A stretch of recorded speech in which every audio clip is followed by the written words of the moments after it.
Hello and welcome back.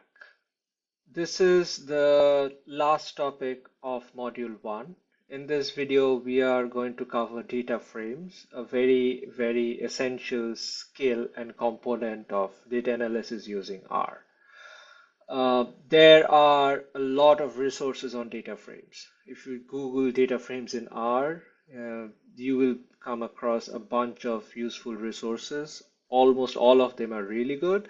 This is one link that I've shared with you. Feel free to go through it. I personally found it very useful because they logically did a lot of steps and I think it's a good starting point for those if you're not totally like if you're a complete noob. In that case, this is a pretty good place to start, but there are other resources as well. So let's start by understanding what exactly are data frames. Simply put, a data frame is R's fundamental data structure for storing tabular data. You can think of it as a spreadsheet or a database table implemented in R. Now, this frame has three key characteristics. Each column can have a different data type. All columns must have the same length, and each column has a unique name. And these properties make data frames incredibly versatile for data analysis. But the question is, why should we use something like this? And the reason is data frames offer several advantages. First, they provide a natural representation of real-world data, which is often tabular. They enable efficient data manipulation with R's built-in functions. They have robust support for missing values, which is a common issue in real-world data sets. And they integrate seamlessly with R statistical functions. Data frames are commonly used for survey data, experimental results, financial data, and scientific measurements. They are essentially any structured data that you need to analyze, you can use a data frame structure. Let's compare data frames with other structures in R. When we compare this to matrices, the key difference is that matrices require all elements to be of the same type, whereas data frames allow each column to it can allow each column in a data frame to be of a different type. That makes data frames more flexible for mixed data. Comparing frames to lists can have irregular structures with elements of different lengths, while data frames maintain a regular tabular structure with consistent dimensions. Now let's look at how to create data frames. Here's a basic syntax. We use the data.frame function to combine vectors named name, age, GPA. So I have three vectors. First is the name vector that has three names, Alice, Bob, and Charlie. I have a vector of age, 20, 19, 20, 21, and 19. And I have GPA vector, which is 3.8, 3.5, and 3.9. And we use this function strings as factors equals false because we would rather want to keep the characters as characters or rather strings and not treat them as vectors. And the data.frame function combines all these three vectors into a data frame where each vector is a column.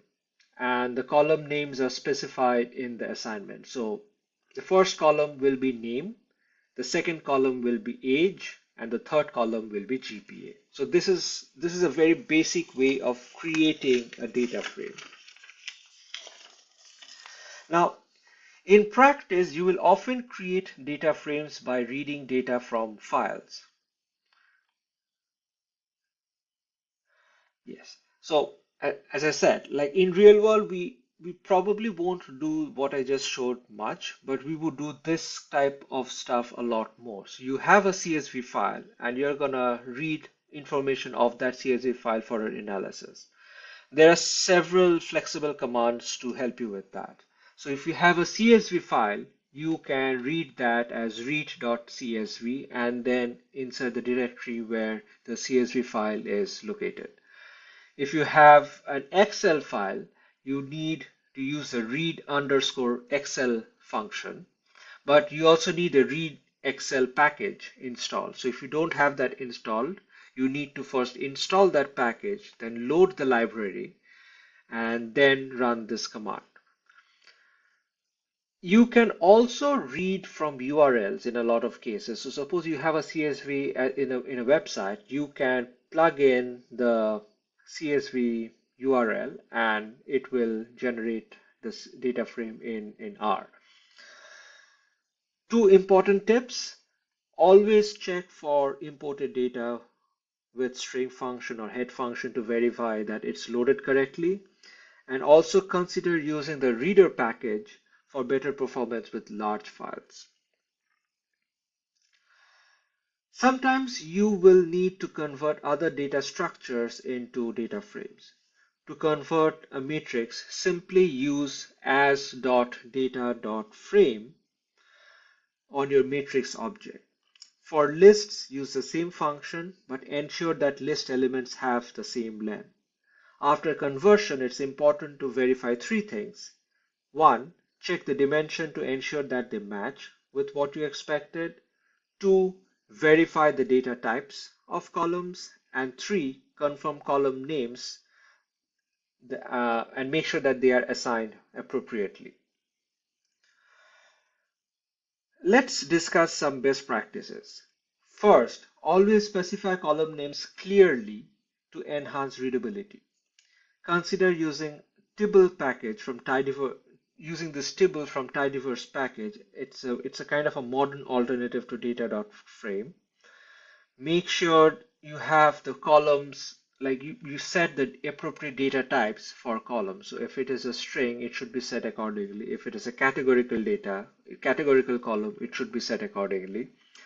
Handle missing values explicitly. Be very, very specific about how to deal with missing values.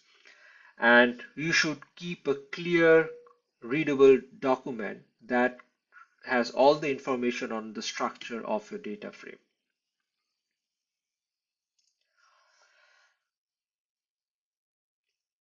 If you want to access elements in the data frames, there are two primary methods. First, using the square brackets with the syntax df row column. So for example, if you want to access the element in the first row, first column, then you should type df1, 1, where df is the name of the data frame. Okay. If you want to access the element in the fifth row, seventh column, then it should be df5, 7. So the first entry corresponds row, the second entry corresponds column. If you want to access a whole column, the easy way of doing that is using the $sign. So if you want to access the column with this column name, you type df column underscore name. One thing to keep in mind, row indices start at 1.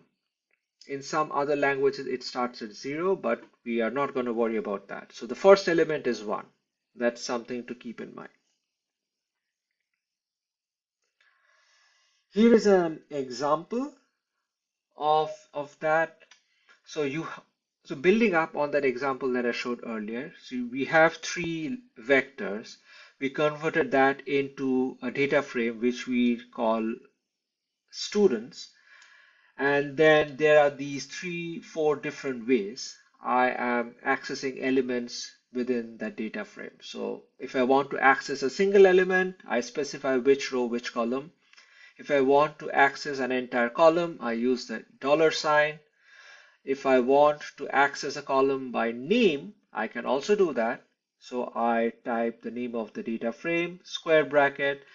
So here's the thing. If I don't write anything and then put in the comma, R will consider all the rows. So if I have something like this, what R will do is that it will extract all the rows corresponding to the column named each. And if I do the opposite, if I say first row, comma, then nothing, and then square bracket closes, R will access all the elements in the first row. And if you want to access multiple rows, this is a build up on that. So this means that I will access the first and the second row and all columns from there.